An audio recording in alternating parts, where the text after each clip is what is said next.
37 साल, ये कोई छोटा वक्त नहीं होता। 3.5 दशक से ज्यादा का समय बीत गया। दुनिया बदल गई, तकनीक बदल गई, पड़ोस के मुल्क तबाह हो गए, लेकिन ईरान की सत्ता के शिखर पर एक ही नाम अडिग खड़ा है, अयातुल्ला अली खामनेई।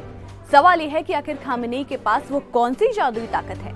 अमेरिका ने पूरी ताकत लगा दी, इजराइल ने तख्ता पलट की कोशिशें की, देश की जनता सड़कों पर उतरी, खूनी संघर्ष हुआ, यहाँ तक कि डोनाल्ड ट्रंप ने सरेआम कह दिया कि हम मदद के लिए आ रहे हैं। लेकिन नतीजा वही रहा, खामनेई अपनी कुर्सी पर बरकरार रहे।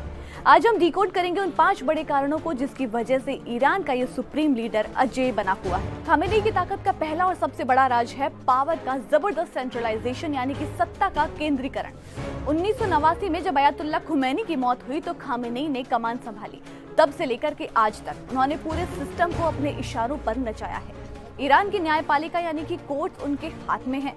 सरकारी टीवी पर क्या चलेगा ये वो ही तय करते हैं। यहाँ तक कि चुनाव में कौन खड़ा होगा और कौन नहीं, इसका फैसला करने वाली गार्जियन काउंसिल के सदस्य भी वही चुनते हैं।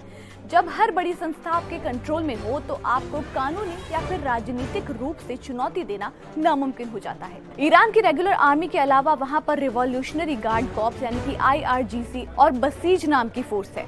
इनके कमांडरों की नियुक्ति सिर्फ और सिर्फ सुप्रीम लीडर करते हैं। ये सेना देश की नहीं बल्कि क्रांति और सुप्रीम लीडर की रक्षा के लिए बनाई गई है। जब जब जनता सड़कों पर उतरी, इसी फौज ने बिना किसी हिचकिचाहट के प्रदर्शनों को कुचल दिया।